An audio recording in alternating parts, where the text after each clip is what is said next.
Dear audience, ये बहुत ही खुशी की बात है कि आज हम लोगों के बीच में doctor Sanjana Simon madam New Delhi से आई हुई है, जो कि डायरेक्टर भी है लवदाई नेबर ट्रस्ट की।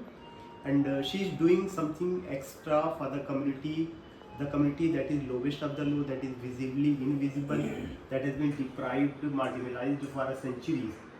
तो आज हम लोग जो है मुखातिब है मैम से, और मैम से जो है हम लोग बात करेंगे। And undoubtedly ma'am is so intelligent, beautiful, and if I say that कि she is the fountain head of the knowledge. So ma'am बहुत बहुत शुक्रिया, बहुत बहुत धन्यवाद आपका कि आप दिल्ली से कानपुर पधारी हैं, और हलीम कॉलेज के जितने भी प्रोफेसर्स हैं they are ready to welcome you with warm heart and mind. Ma'am थोड़ा सा हम लोग ये जानना चाहते हैं कि आप अपने बारे में बताइए। सभी ऑडियंस को मेरा नमस्ते, प्रणाम। और मैं बहुत प्रफुल्लित हूँ, खुश हूँ कि मैं कानपुर आई हूँ और अपना ही शहर लग रहा है, क्योंकि मैं उत्तर प्रदेश की हूँ, बरेली की हूँ। तो ऐसा लग नहीं रहा है कि मैं किसी नए शहर में आई हूँ और मैं घबरा रही हूँ। बहुत कंफर्ट लग रहा है मुझे, बहुत अपनापन लग रहा है। और हलीम कॉलेज से सर भी हैं, और हमारे साथ कैमरामैन जो है वो भी वहाँ के प्रोफेसर है, और बहुत सारे और भी लोग आए हुए हैं। तो इतना वार्म वेलकम देख के भी मैं बहुत खुश हूँ, क्योंकि सभी लोगों ने प्रयास करा है एक ऐसे समाज को जो बिल्कुल हाशिए पे है, जिसको सच में देखा नहीं आज तक किसी ने उसको काउंट नहीं करा, किसी ने उनको इंसान ही नहीं समझा। तो आज मुझे लग रहा है कि हाँ, मेरे समाज को और मुझे वो इज्जत दी है, और मुख्य धारा के लोगों ने आके स्वागत करा है, अपने आप को खोला है। तो मैं सचमुच में बहुत खुश हूँ, और मैं अपने समाज की तरफ से हलीम कॉलेज के सभी प्रोफेसर्स को बहुत बहुत धन्यवाद देना चाहती हूँ कि आपने ये एक इनिशिएटिव लिया कि हमारी कम्युनिटी को और हमारी आवाज़ को आप लोग सुने।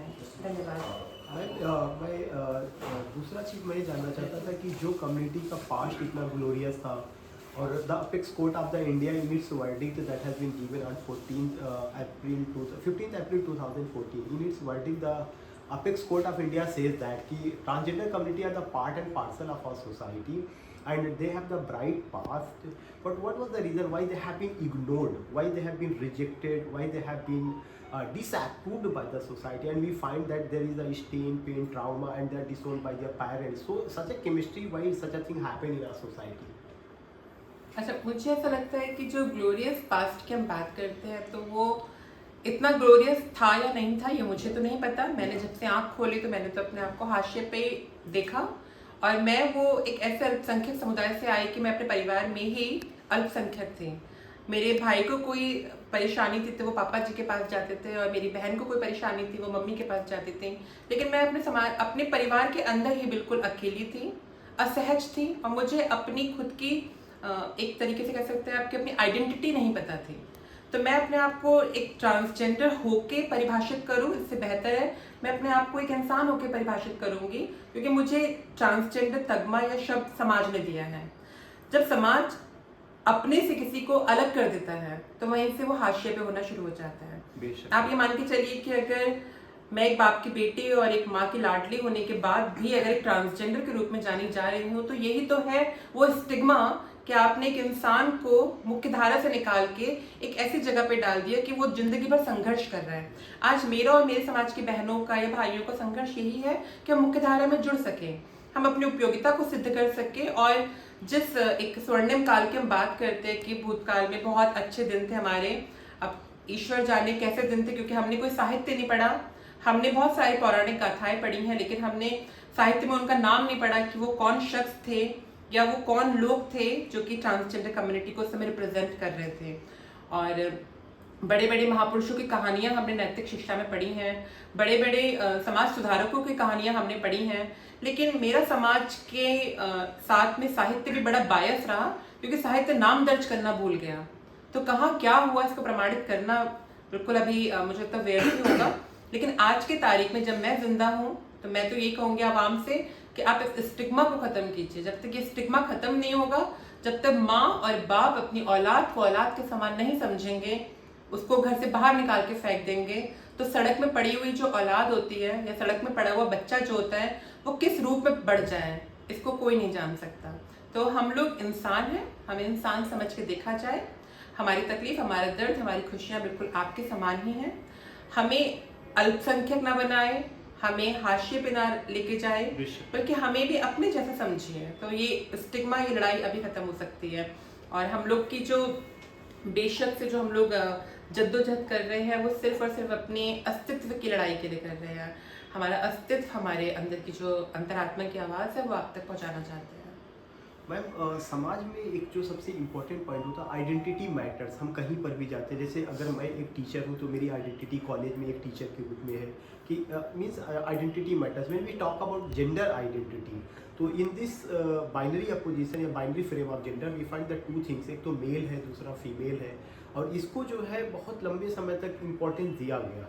लेकिन आज जब जो हम थर्ड जेंडर, तृतीया प्रकृति की बात करते हैं, किन्नर समाज की बात करते हैं, तो ऐसा लगता है कि आज भी लोग बात तो कर रहे हैं, लेकिन उस हिसाब से मेन स्ट्रीम में उनको अभी तक लाया नहीं गया। The people are trying their best, we are also trying our best. So ये जो बाइनरी कॉन्सेप्ट ऑफ जेंडर है, क्या उससे आप सहमत हैं कि आप लोग अपने आप को या तो मेल के रूप में पहचानना चाहती हैं, फीमेल के रूप में पहचान दिलाना चाहती हैं, या जो अपेक्स कोर्ट ने वर्डिक्ट दिया है कि ट्रांसजेंडर आइडेंटिटी होना चाहिए, किन्नर वर्ड आना चाहिए, तो क्या इन वर्ड से सहमत है या उसी बाइनरी फ्रेम में अपने आप को आप रखना चाहेंगे? जी। तो जब सुप्रीम कोर्ट ने हस्तक्षेप किया था और उसने वर्डिक्ट दिया, तो वो इसीलिए दिया क्योंकि उसको लग रहा था कि यहाँ एक समाज है, कुछ लोग हैं जिनके मौलिक अधिकारों का हनन हो रहा है।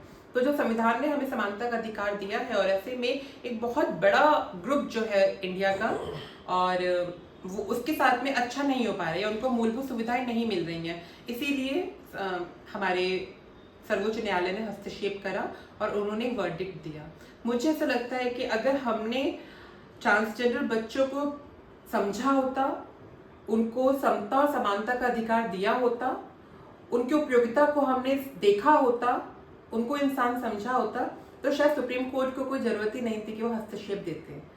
हुआ बस यूं कि हम लोगों को नज़रअंदाज कर दिया गया, और दोबारा से फिर हम अपने अधिकारों को प्राप्त कर सके, इसलिए माननीय सर्वोच्च न्यायालय ने हमारे लिए कुछ रूल्स बना दिए, या हमारे लिए कुछ लॉज बना दिए ताकि हम बेनिफिटेड हो सकें।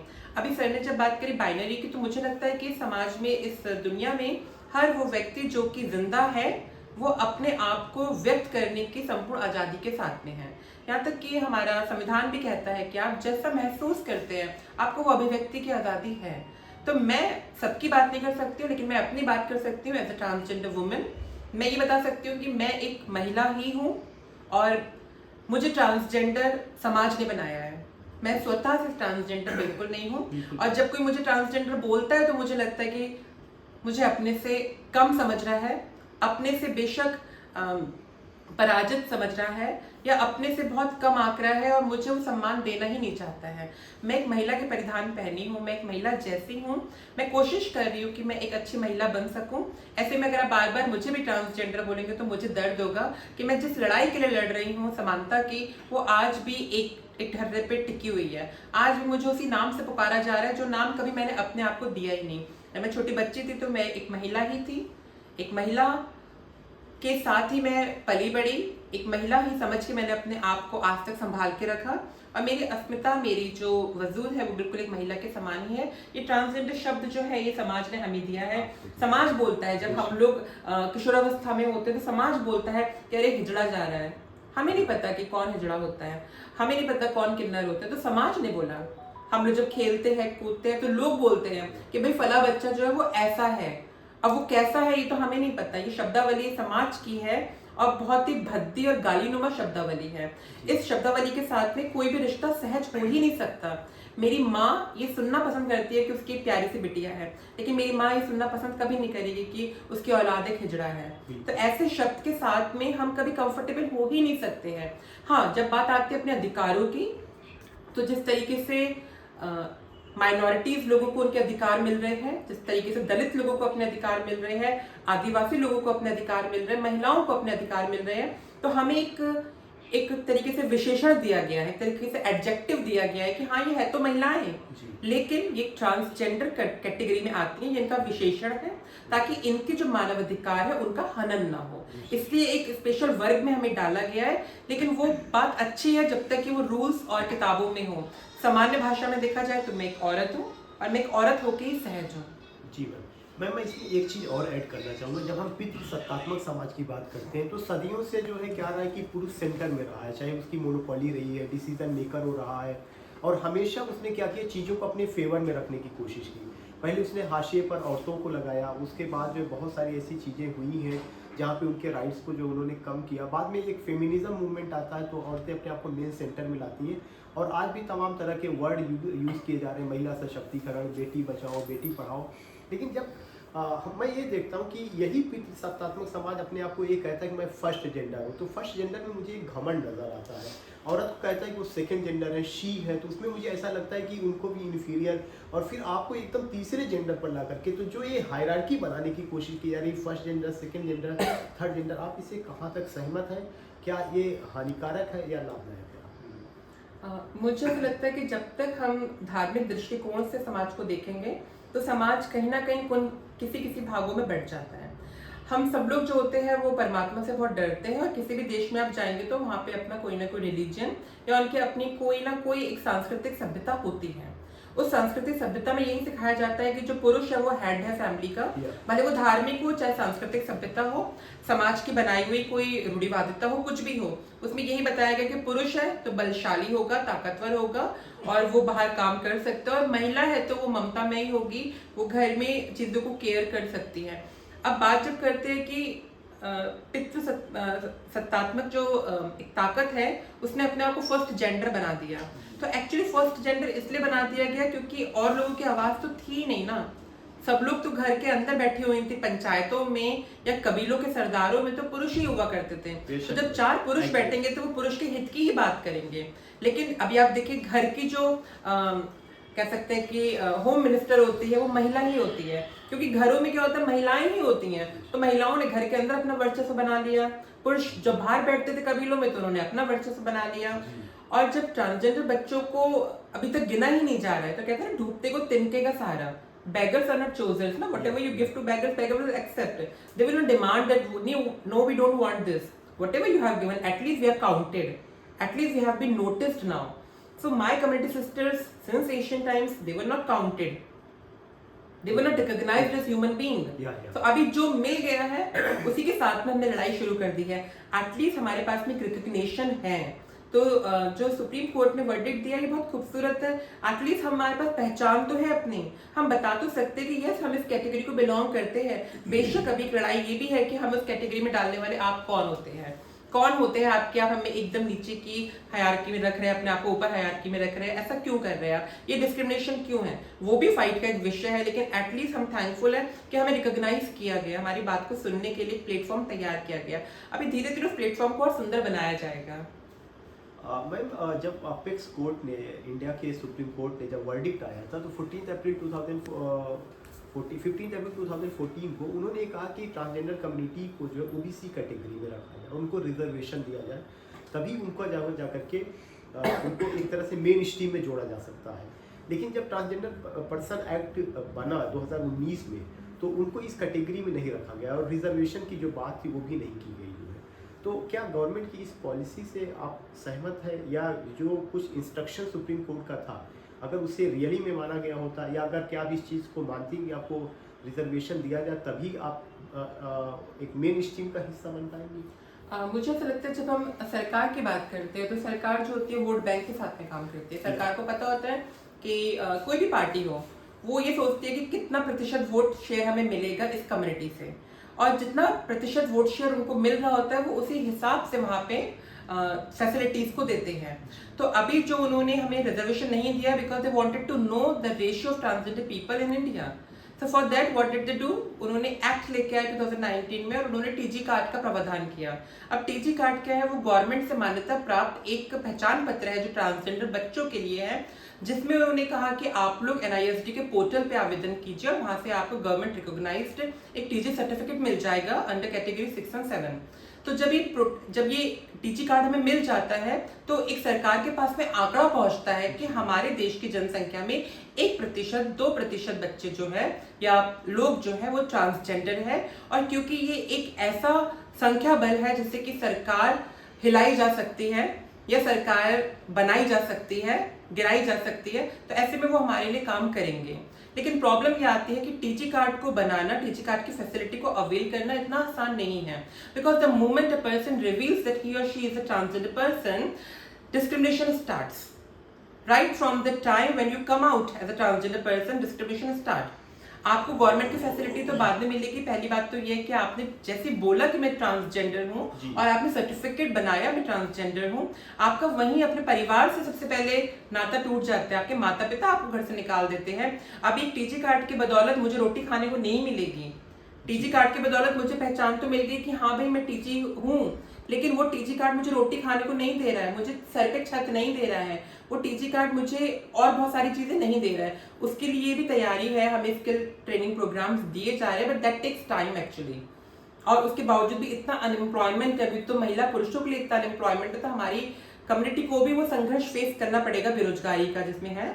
और ऐसे मुझे लगता है सरकार ने अभी तक हमें रिजर्वेशन नहीं दिया है, बिकॉज उनको भी लग रहा है एक अच्छा खासा प्रतिशत इन लोग का सामने उभर के आए ताकि हम इनके हित की बात कर सकें। इसलिए शायद अभी पार्लियामेंट में हमारा ऐसा कोई कोई डिस्कशन ही नहीं होता हमारे ऊपर, क्योंकि उनको लगता है बहुत कम लोग हैं, मुट्ठी भर लोग हैं, अल्पसंख्यक है। इनके बारे में क्या बात करनी चाहिए? मैं मेरा लास्ट क्वेश्चन है, क्योंकि समय आपके पास भी कम है, और मैं अपने प्यारे ऑडियंस को ये बताना चाहता हूँ कि कल मैम का एक बहुत ही अच्छा प्रोग्राम रखा गया हली मुस्लिम पीजी कॉलेज में। उनका एक इंक्लूसिव लेक्चर है, और इसके अलावा जो हमारे 3 स्टीम गेस्ट आ रहे हैं, डॉक्टर आंचल तिवारी हैं, कानपुर महिला महाविद्यालय से हैं, डॉक्टर मनोज जी हैं, doctor Bhimrao Ambedkar degree college आपके कन्नौज से हैं, और डॉक्टर सर्वेश मणि त्रिपाठी हैं, वो डायरेक्टर स्कूल ऑफ लैंग्वेजेस के हैं। They will give the beautiful company to ma'am. And हम सारे हलीम कॉलेज की फैमिली के सारे लोग, doctor Firoz sir, doctor Kamil sir and doctor Jagdamba sir, और डॉक्टर फिरोज सर के रिसर्च स्कॉलर डॉक्टर अंकित भी मौजूद हैं। हम सारे लोग इस समय मैम से बात कर रहे हैं। और मैम मैं एक लास्ट क्वेश्चन बस आपसे बात करना चाहूँगा कि the people talk about masculinity and femininity, and जो मास्कुलिनिटी है उसमें हम ये देखते हैं कि लोग पुरुषत्व की बात करते हैं कि जो बहादुर है, लड़ाई करने वाला है, वॉरियर है, उन सारी चीज़ों को उसमें दिखाने की कोशिश की जाती है। फेमिनिटी में करुणा है, दया है, ममता है, इन सब चीज़ों को रखा गया है। लेकिन मैंने एक मूवी देखा था, अगर मैं मिस ना कर रहा हूँ तो मूवी का मुझे लगता है क्रिस 3 थी, जिसमें प्रियंका चोपड़ा है और ऋतिक रोशन है। Priyanka Chopra that is a very beautiful heroine. She is just flying in the open sky with the help of the balloon. Balloon के सहारे वो आकाश में उड़ रही हैं। बैलून अचानक बस्ट हो जाता है, Priyanka is about to fall, गिरने लगती है। ऋतिक रोशन दौड़ते हैं, उनको अपने एक हाथ में पकड़ लेते हैं, आसमान से नीचे की ओर आते हैं उनकी खूबसूरत आंखों को निहारते हुए। तो ये जो मास्कुलिनिटी वहाँ पे दिखाया गया कि बचाने का काम पुरुष का है, तो क्या रियली में ऋतिक रोशन बार बार कहते हैं डर के आगे जीत है, ऐसे तमाम एडवर्टीजमेंट करते हैं। बहुत सारे लोग कहते हैं मर्द को दर्द नहीं होता, बहुत सारे लोग कहते हैं कि मेरे पास 56 इंच का सीना है। मैं एक एग्जांपल जनरली दे रहा हूँ मास्कुलिनिटी को लेकर के जो है, लेकिन मुझे लगता है सभी डरते हैं, सभी रोते हैं। क्योंकि जैसे मैं शमीम हूँ, मैं तो साइकिल भी नहीं चला पाता, तो मैं अपने आप को क्या मानूँ, मेरे अंदर केवल फेमिनिन एट्रीब्यूट्स है, नो नॉट एट ऑल। तो ये जो बातें हैं, मास्कुलिनिटी को इतना बढ़ाया जाता है, ये इस तरह की चीज़ों को दिखाने की कोशिश की जाती है, ऐसी मूवीज़ बनाई जाती है, ऐसे एडवर्टीजमेंट दिए जाते हैं। आपका इस पर क्या कहना है? इसको किस हिसाब से आप देखते हैं, किस परिप्रेक्ष्य में? मुझे ऐसा लगता है कि ये तो देखिए एक कॉमर्शियल वर्ल्ड की बात है, ये तो बातें ही हैं सिर्फ, इसमें कोई गंभीरता नहीं है। क्योंकि अगर हम ह्यूमन एनाटॉमी की बात करें, उसके बायोलॉजिकल स्ट्रक्चर की बात करें, तो उसको अपने मम्मा और डैडी दोनों से ही जीन्स मिले होते हैं, गुणसूत्र मिले होते हैं, जो कि उसके नेचर को परिभाषित करते हैं। हर ह्यूमन के अंदर कुछ फीमेल हार्मोन्स भी होते हैं, कुछ मेल हार्मोन्स भी होते हैं, जो उनके अंदर उन तत्वों को सर्क्रिएट करते हैं, उन तत्वों को पैदा कर देते हैं। मैं मानती हूँ कि अगर कोई ढंग से राम को पढ़ ले, कृष्ण को पढ़ ले, ईसा मसीह को पढ़ ले, महात्मा बुद्ध को पढ़ ले, तो वो समझ जाएगा कि फेमिनिटी होती क्या है। जितनी दयालुता, जितनी करुणा, जितना प्रेम और चीज़ों को देख के जितना तरस उनके अंदर था, मानवता उनके अंदर थी, करुणा उनके अंदर थी, मुझे लगता है आज के समय की महिलाओं के अंदर भी वो चीज़ नहीं है। तो हमें सीखना चाहिए उन पुरुषों से जिन्होंने पुरुष होते हुए भी अपने आप को खूबसूरत महिलाओं के समान दिखा दिया। और हमें सीखना चाहिए रानी लक्ष्मीबाई जी से, हमें सीखना चाहिए इंदिरा गांधी जी से, हमें सीखना चाहिए कि बहुत सारी महिलाएं हैं जिन्होंने सच में पुरुषों की सत्ता हिला दी थी, वो पुरुषों से लड़ने के लिए खड़ी हुई थी। तो सीखने के लिए आप फेमिनिटी को पुरुषों से भी सीख सकते हो, और सीखने के लिए आप मैस्कुलिनिटी को महिलाओं से भी सीख सकते हैं। वो हर जगह अवेलेबल है। किसके अंदर कौन सा भाव बाहर निकल के आ रहा है, ये देखने वाली बात है, और हम किससे क्या सीख रहे हैं, ये देखने की बात है। अभी हमारा समाज है थर्ड जेंडर, तो शिखंडी को लोग हमेशा नपुंसक की तरफ से देखते हैं, लेकिन आप देखिए शिखंडी जो थे वो एक वीर योद्धा थे, वो सेनापति थे, उनके पास वो जिगरा था कि वो उनके सामने मैं नाम भूल रही हूँ, क्या थे, भीष्म पितामह जी। भीष्म पितामह जी के सामने वो ललकारते हुए खड़े होते हैं, और उनका जिगरा देखिए कि वो छाती तान के खड़े हुए हैं। बीइंग अ ट्रांस पर्सन, उनके अंदर वो वीरता थी, वो वीर रस था। आप कैसे कह सकते हैं कि ट्रांसजेंडर जो होता है वो तो डरपोक होता है, नपुंसक होता है? उससे बड़ा पौरुष क्या था कि वो एक वीर योद्धा के सामने खड़ा हुआ है, छाती चौड़ी करके खड़ा हुआ है, ललकार रहा है, उनको दहाड़ रहा है, उनके ऊपर शेर के समान। वो एक आर्मी के कमांडर इन चीफ थे। तो मुझे लगता है कि ये जो वीर रस है या करुणा रस है, या ये आप कहेंगे कि महिला के भाव या पुरुष के भाव, ये हर जगह अवेलेबल है। किसके अंदर कौन सा भाव निकल के आ जाता है, और समाज किसको देख के अप्लाउज करता है, किसको देख के खुश होता है, ये बस हमारे अपने खुद की सोच की बात है। अदरवाइज ये प्रकृति में हर जगह मौजूद है। बहुत बहुत धन्यवाद मैम। और जितनी बखूबी, जितने अच्छे ढंग से आपने बात को रखा, वो बहुत ही कॉम्प्रिहेंसिव रहा है, कोहेरेंट रहा है, लॉजिकल रहा है, और ये दिखाता आपकी वाइड नॉलेज को कि किसी भी टॉपिक पर कोई भी ऐसा डायमेंशन नहीं है, चाहे जेंडर स्टडीज़ पे बात हो, चाहे verdict of the apex court रहा हो, चाहे ट्रांसजेंडर पर्सन एक्ट बिल 2019 का रहा हो, या जो माइथोलॉजी है, चाहे द रामायण द महाभारत, उन सबको लेकर के जो आपने बहुत अच्छे ढंग से बात किया। एंड डियर ऑडियंस, कल हम लोग मिलेंगे, और कल हम लोग जब बात करेंगे तो हलीम कॉलेज में मैम की पर्सनल लाइफ को लेकर के बात करेंगे, उनकी स्ट्रगल को लेकर बात करेंगे, उन्होंने कैसे अपने आप को इस्टेब्लिश किया। और मैम अभी एक NGO भी चला रही है जिसका नाम है लव दाई नेबर ट्रस्ट, जो है वो उसकी डायरेक्टर भी है। और मैम अभी कुछ पोस्ट आने वाले दिनों में, अगर ईश्वर की कृपा रही, तो she will hold some post in UGC also. Ma'am इस खूबसूरत बातचीत के लिए मैंने चंद लाइनें मैं आपके लिए कहना चाहूँगा कि सदियों में मरासिम बनते हैं, मरासिम मीन्स रिश्ते, सदियों में मरासिम बनते हैं, लम्हों में भला क्या टूटेंगे, तू मुझसे बिछड़ना चाहे तो दीवार उठा धीरे धीरे, मेरा दिल जला कब जला, कैसे जला मुझको भी पता आखिर में चला, आई है हमारे आंगन में पतझड़ की हवा धीरे धीरे। Thank you ma'am. बहुत खूबसूरत, बहुत खूबसूरत। थैंक यू कामिल भाई, thank you Firoz sir, thank you Jagdamba भाई, थैंक यू अंकित भाई, and thank you all the esteemed professors of Halim Muslim PG College, and thank you ma'am. We will meet tomorrow. धन्यवाद, नमस्कार।